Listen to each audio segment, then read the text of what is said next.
Hi, everybody, and welcome to the Wiffle Wednesday live chat. It is November 12th. It's 11 a.m.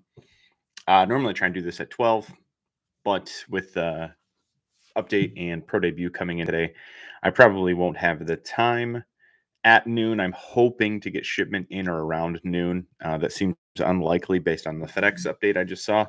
I think it said between 12:50 and 2:50, so somewhere in there, I'm going to have a jumbo case of update and 10 boxes of pro debut. The pro debut stuff is there's only one format. They called them hobby boxes, but this format is what the jumbo has been in the past. So it's uh, 4 autos per box, the only format. So 10 boxes will actually go quick. The 6 update boxes will go very fast as well. Also, when I'm ripping on release day and I'm trying to list on eBay for uh, being one of the first or first listings, I do list a little fast. So, or I rip a little fast, I should say. I will fly through. I don't look at the images as much as I would if it was a non-release day or non-personal, or if it was a personal rip. So I do go a little fast. I don't enjoy it as much, but the reality is the faster I get it listed, the more sales I'll have and just the better off I'll be. So that's the reality of doing this as a business. I've known that for a while. I still enjoy cards beyond a measurable tout. Like I like it so much. I enjoy it so much. But that is what my day will be consumed by as soon as stuff gets here. I have my update checklist prepped and ready to go. I'm still working on the pro debut. It's just about done. A lot of the singles, I'm going to try something new. I'm going to roll over tomorrow. I want to get like base and inserts listed. And then some of the hits I will list on eBay. Some of the hits will roll over to Whatnot. I want to have anywhere from 20 to, I put in my notes, 80. I'm willing to do up to 80 cards on Whatnot tomorrow of just the new releases, along with inventory I already have curated and ready to go. I ran a show last night. I'm running one tomorrow. And then I'm going to try a silver pack refractor only show on Sunday, which I'm excited about. And all those are already put in the Whatnot app, and you can bookmark the shows and save those. So if you're interested, that's where I'll be Thursday and Sunday night. So I am putting myself out there. I'm going to be all over the internet, posted up. Should have worn a different shirt. Posted up kind of my business as what's the word I'm looking for? As transparent as it can be. I'm just going to show you what I'm doing. In the future for this show, this Wednesday Wiffle show, it is live on YouTube. I would like to download it into podcast form just to have more exposure for more people to listen to it. I think this is better used as a listening. The video isn't required by any means. So if you want to consume this, I do think consuming it by listening it by podcast form would be better. But I'm in it and I'm going to keep filming. I'm going to keep going. I used to be on YouTube a lot more. Back when I was breaking, I was uploading more box videos. I was uploading just like parts of the business that I thought were enjoyable. And I did get a little bit of following on YouTube. And then I just stopped posting, but I want to get back into it. I'm going to give myself a full year. So October of 2026, I will reevaluate how much time I'm spending on value out of it in the end. I want to enjoy making the videos and I want people to get value out of it. Those are the tools. So as long as I'm still doing both of those in a year, I'll be fine. The money side of it is not important. This isn't about the money. I kind of want to document my business. I kind of want to document my life. The baseball cards, saying documenting your life. This is kind of my life. This is what I enjoy the most.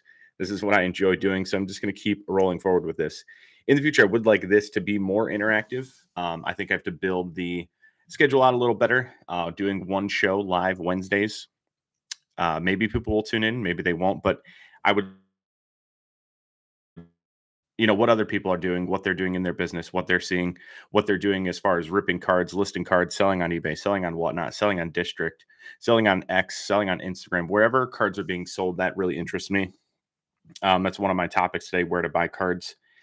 Just because I think it's a common question I get when I tell people what I do. When I tell people that I sell cards for a living, like, oh, where do you buy them? Where do you buy them? So I'll get into that a little bit. Also today, I'm kind of trying to post like a day in life of style videos. I'm posting to Instagram. I'm doing the stories. I'm just kind of posting the stuff that I'm doing today because I thought it's going to be an interesting day.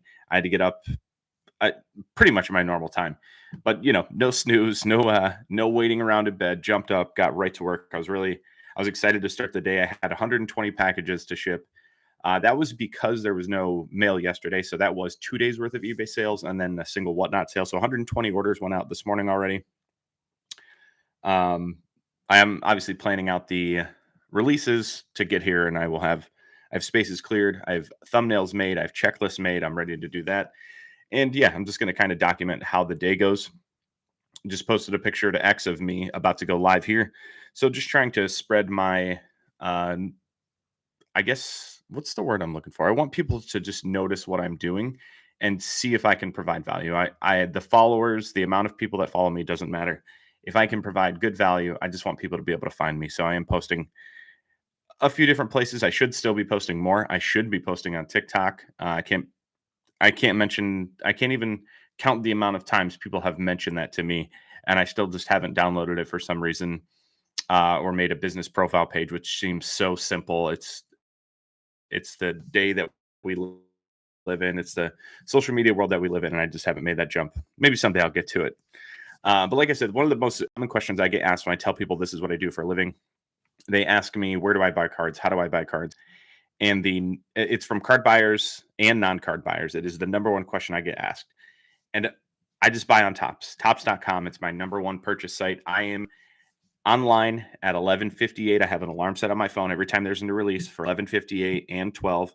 The 11:58 is, hey, wherever you are, you better get to your computer in the next 2 minutes. And then 12 is the reminder. If I somehow got distracted in 2 minutes, and I would love to say, oh, 2 minutes, come on, keep your focus. Absolutely not. Absolutely not. In 2 minutes, I can get very easily distracted, gone in a second. I think I'm locked in. Hey, I'm ready to buy. Let's do this. Immediately look at a notification on my phone. I look at an eBay sale, and then I start scrolling what I have to do for the day, and then bam, it's 12:05, and I've missed a sale. So I set an alarm for 11:58 and 12 to keep myself locked in. I don't like doing that. I don't like that that's how I purchase cards, because I know that that is not what everyone does or everyone even has the ability to do. But I don't see another option right now. Most products, desirable products, are sold out by 12:05. That is not an exaggeration. 12:05 is usually 2 minutes late already. So just yesterday at 11:58, my alarm goes off. At 12, my alarm goes off, and I was buying Cosmic Chrome on top website. The cases, as soon as the screen refreshes, cases already show sold out. So I don't even try and buy cases on Topps anymore. I buy loose boxes. Cosmic Chrome, I was panicked. I clicked add to cart 4 times. I had 4 boxes in there, and I hit purchase, and it still put me in queue for 3 minutes. When I'm in queue, normally I do not get to purchase it. Usually, by the time it clears, I'm out. It took the full 3 minutes, and at 12:03, I was able to check out 4 Cosmic boxes, which was nice. Thank goodness. When Cosmic was done, I'm already on to the next thing. I set a new alarm for 12:58 because Archives went live yesterday. Archives was 1 o'clock, and a 10-box case was $129.90. So 129 is a box price. Case 10 of those, $129.90. I was able to get a case of that, which was a surprise, but I just said I don't go for cases. Archives I thought would be a little less desirable. I don't know if there's any hobby boxes available right now. I don't think there is. They're usually gone within 5 minutes. So there are blasters available. I think of both of those, or of Topps Chrome Update and Archives, still on the site. So if you're interested, those are available. But for me personally, I want hobby boxes on release day. And then I do like to dip back into retail later. A lot of times retail has certain exclusives. The overall value, I don't think, is there, but I am a very low-end seller who focuses on hopefully people buying multiple cards. So my goal is to have variations of the very low-end parallel. So when Topps does their retail, this color here, Archives, the black is retail, and then pink is in hobby. I try and get both so that way people can buy a base card, a pink, and a black of the same player. Hopefully all from me, hopefully, very close to release date. And if I am buying on Topps, it's usually hobby, it's usually on release day. If I don't buy on Topps, I'm buying from one of the big 3 retailers. I think the order in which I buy from has switched. I think DA Card World or Dave and Adams. They're in Buffalo, New York. It has become my go-to, and that's because I think their pricing has outpaced Blowout a little bit. Blowout Cards is my number 2 source, and then I think in a distant third, but someone I still buy from is Steel City Collectibles. If there are others that you buy from or people buying any type of wax that you think is a good price, let me know. I would love to have more options. DA Card World is a very easy one for me because they are in a 1-day shipping zone. So if I buy it, it's usually here within a day, sometimes 2.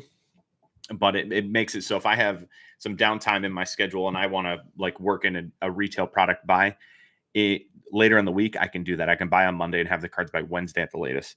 So that is a nice thing. So if I'm buying cards, it's Topps, Blowout, Dave and Adams, or Steel City. And as far as checking the 3 retailers, always check pricing. If you are interested in buying something, compare the 3 prices. Not maybe all 3 of them don't have it in stock, but almost never are the 3 at the exact same price. There's usually $5 to be made here, $20 to save here. So just keep an eye out if you are ready to buy something before you actually add to cart and click buy. Check the other websites and just see if you can save yourself $5, $20, whatever it might be. I said I bought Cosmic, I bought Chrome Update, and I bought Archives. That's all in the last 2 and Tuesday. I put in pre-orders for those 3. Now, on top of those 3 just this week, still orders that I've items I have pre-ordered but do not have are Update, which are coming today, Pro Debut, which is coming today, Topps Chrome Labubu. I'm annoyed that I just said that, but I did say it. Allen and Ginter, and Topps Black and White. So as of right now, I have 8 products on pre-order that I have cash out and no cards in. My current standing of cash out is $13,305.13. That is the interest-free loan I've given to Topps for the next anywhere from, 1 day, hopefully, to 6+ weeks. I don't like doing that. I think it's terrible. However, I don't see a better option right now for how I run my business as far as ripping and flipping, ripping and selling on eBay, ripping and selling new products. These are some of the products that I really enjoy. If one of these products was Finest, I wouldn't have bought it. If it was Bowman, I wouldn't have bought it. Those are all too high of entry prices for me. These are all kind of in my sweet spot. Even Cosmic Chrome is kind of out of my comfort zone, but that product is something that, because I only bought 4 boxes, the sealed wax Cosmic Chrome market has gone up every year. So I felt comfortable getting it at MSRP, and maybe I resell the boxes. I won't rip and flip that, but I might do a break on Whatnot with Cosmic Chrome. So that's something that I kind of have to balance too. Am I buying this because I want to sell it sealed? Am I buying this because I want to rip it? Am I buying this because I want to run a break? I kind of have to keep an eye on all of those things, because if I am going to run a break, I have to schedule that out ahead of time, because I don't want to be sitting on sealed product and not have a plan for it. So I have to plan that out ahead of time. If Topps moves release dates like they have in the last few months, I have to be prepared for that as well and switch stuff around. So with that $13,305 currently outstanding, I did have to dip into my business savings this past. What was the purchase that put it over the edge? Black and White. I was able to do Black and White from my just regular in and out account, but I did have to move savings over for Chrome Update, Cosmic Chrome, and Archives, just because it was so much money being out without bringing anything back. And I also want to still have money available sitting right there in my checking account, because I want to still have opportunities to buy at shows, which I do every single weekend. I want to be prepared for whatever opportunities come across. I hand out business cards at almost every show that just say, hey, I'm looking for bulk baseball. I buy bulk baseball. So I need to, if something comes up and someone's like, hey, I got this lot and it's a great deal, great opportunity, I need to be able to buy it. If I turn down someone one time, they're very likely not going to come back to me. Not saying that I have to make every deal, but if it's a good opportunity and I say no, why would they find me again for the next deal? So I need to be ready for good opportunities and have cash. So I did dip into the business savings for some pre-orders. Again, I didn't like doing it. I don't like doing it, but it's how I run my business, and I'm okay with it for now. If Topps has anything else on the schedule in the next couple weeks for baseball specifically, it may just be a pass for me. I may just hold off. I don't like having this much money out and about with nothing to show for it. It also depends on how update and pro debut go. If I open those two products and my sales are extremely low, then I definitely won't be buying anything for a couple weeks. And if they're extremely good, then I may be looking to make purchases coming up. So we'll see how it goes. I'm excited to rip those. They're some of my favorite products. I have a weird feeling about today. I think I'm going to hit something massive out of update. There's no reason for me to think that. It's just I just got this gut feeling. I was looking on X/Twitter, and there was a post about the print runs for update, and the print run is up. Obviously, it's been up every year since probably 2016, I would guess. Print runs continue to go up, but one of the things that the person noticed, and I should have quoted them so I can put their name out there because I thought the information that they posted was incredible. I did quote tweet it, so if you're on Twitter/X, you can see the person I'm talking about. They said that the print run is way up. However, the autographs per box or hit rate for autographs is up 50%. So the normal jumbo box configuration, you should pull one auto. In a lot of cases in the past, you would pull a second auto, like on occasion in the silver pack. So you'd sometimes get 7 autos per 6-box case. This year, they said the print run is closer to 1.5 autographs per jumbo box. So if I open a jumbo case today, which I have 6 jumbo boxes coming, I don't know if they'll actually send a case or not. I might pull up to 9 autographs, which, not every autograph is more valuable than, a Nick Kurtz base card. Some Nick Kurtz base cards are going to outsell autographs from this set. So it happens. However, it's just at bats. Give me 9 at bats versus 7 at bats. I will take that chance and hopefully I can hit a nice auto today. And again, for some reason, I just have this feeling that I'm going to. With the update, they're adding golden mirror autographs. And I think they're numbered to 25. Just got a feeling someone's popping out. I'm hoping to pull a cool one today. Kyle Raleigh would be nice. The top players obviously would be nice, but I think it'd be cool to pull one of those today. Gut feeling. We'll see. Pro debut. As far as pulling anything big today, maybe it's not out of update. Maybe it's out of pro debut. I've opened 10 cases of pro debut. I have never done well. Like as far as going like above and beyond like a huge card. I think the highest card I've pulled out of 10 cases of pro debut is maybe $100. That is not that strange for pro debut. The pro debut stuff does not have a high ceiling. It's a lot of minor league cards at 5-10 stuff. And I'm fine with that. That's my sweet spot. However, it seems weird that I haven't like pulled a 1 of 1. I haven't pulled a printing plate. I haven't pulled like a high name auto. All of my autos are always 2nd tier, 3rd tier guys. So, or worse. So maybe today I get off that schneid. Maybe I get a nice pro debut pull today. I talked about all the money that I have out right now in cards and pre-orders, and I'm only a baseball guy. So I have 8 products right now, $13,000 in pre-orders. I'm just one guy selling baseball cards. I can't imagine if I was a company with 2, 3, 4 people who also do football, who also do basketball, who also do non-sport. I have Labubu, but again, I'm embarrassed that I just said that, but I did. I can't even imagine what the Topps basketball market is going to look like in a month. If you're buying, obviously Flagship just came out, Holiday just came out. They just announced Chrome. And then in the next 2 months, I'm sure there's higher end products coming. I'm sure they're going to do a cosmic basketball. I'm sure they're going to do like a really high end basketball, like Luminaries or Diamond Icons or something like that. They probably won't call it Diamond Icons, probably like Court Icons or something like that. But I'm sure something like that is coming.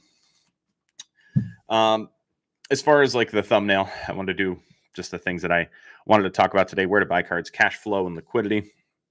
Kind of went into that. I think as far as liquidity goes, I have struggled with that in the past. That's not something I really focused on. I have never been a top of the line name buyer. I'm always looking for the value. I'm always looking for the secondary play.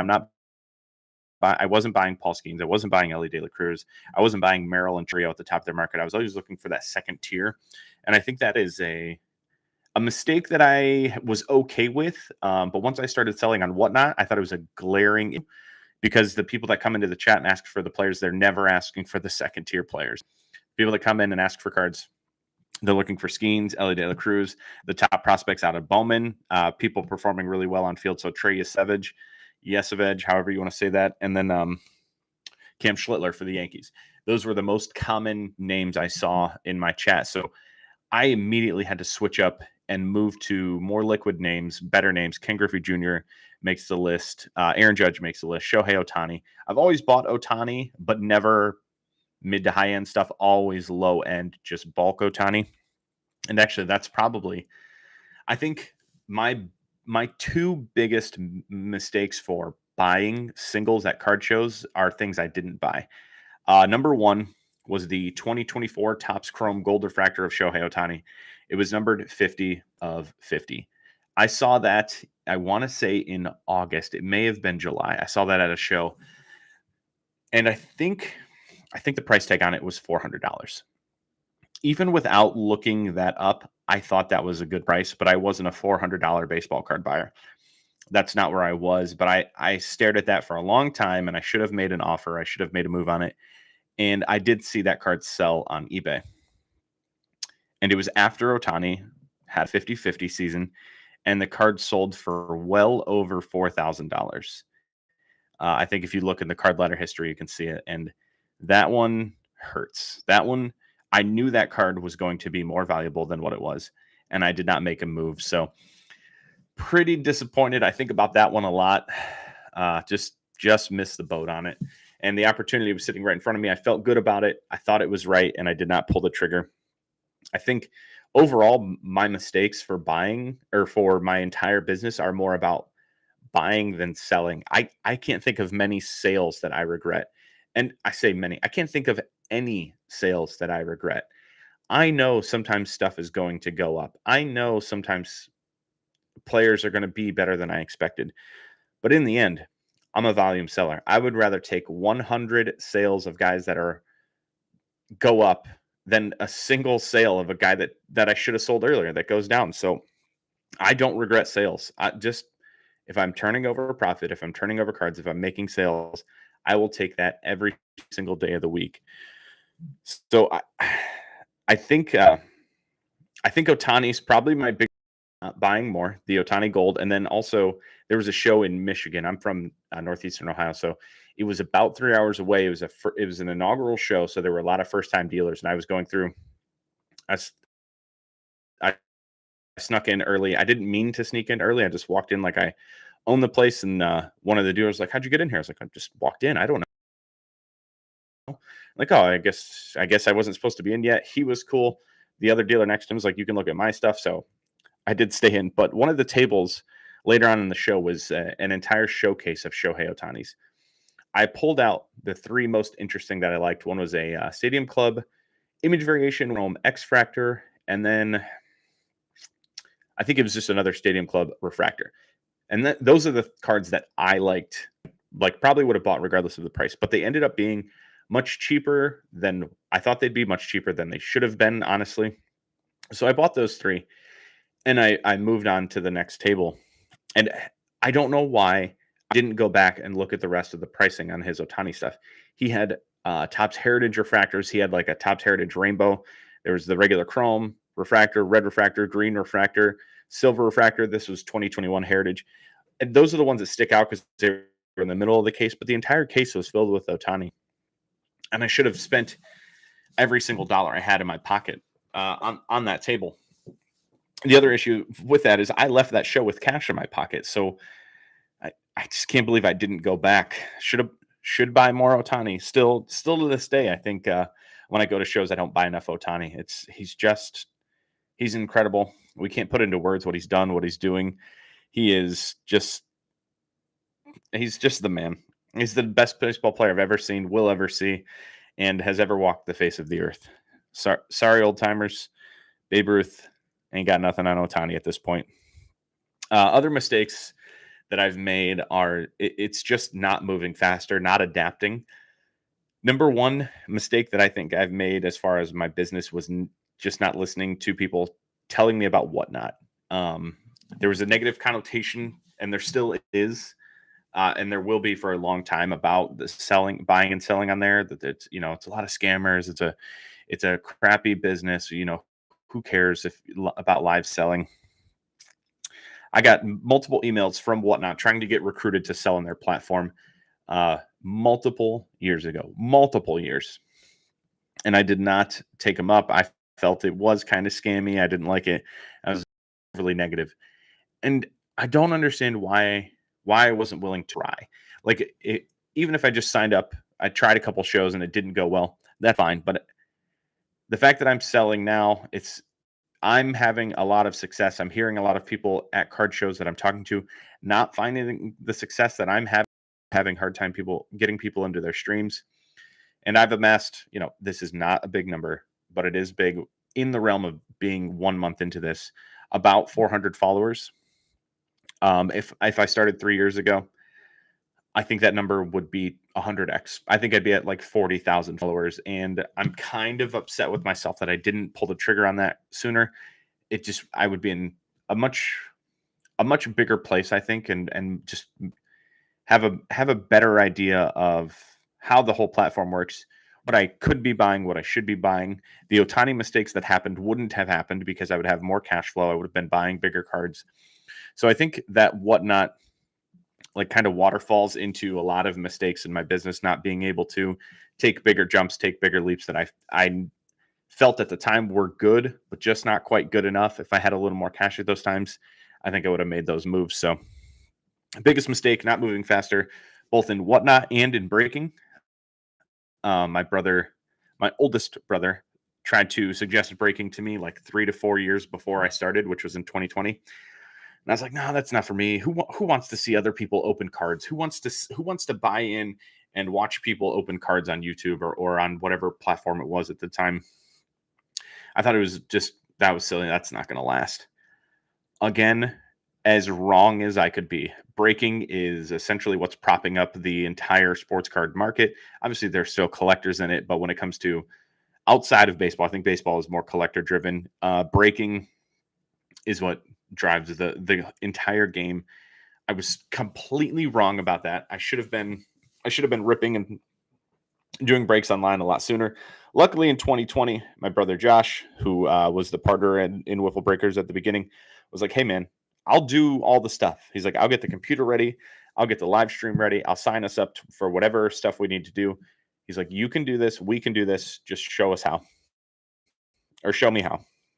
I was like, "All right, I'll try it." And our very first break was 2020 Bowman First Edition. Uh, and Volpe were on that. It was, Dominguez was the driving force behind it. And the first auctions we ran, the first break we ran was successful. It was fun. It was so much more fun than I ever imagined because not only was I opening cards, which I love to do, but I was also interacting with people, talking sports, talking baseball cards, and it was an absolute blast. So breaking, I was 4 years late on that. I stopped doing it because of some changes within interfaces. I've talked about that before. eBay and Shopify both changed the way that they ran breaks, so I wasn't able to continue with that. But even at the time when they changed the platform, kind of struggling with it because of time management. But I think if I would have, started breaking much sooner, I would have had backup plans. I would have better platforms to sell on, and I think I would have a shipping team because that's what it came down to at the end was the shipping was taking up too much of my time, and I wasn't necessarily. It's not that I disliked it, but the amount of time I was spending for the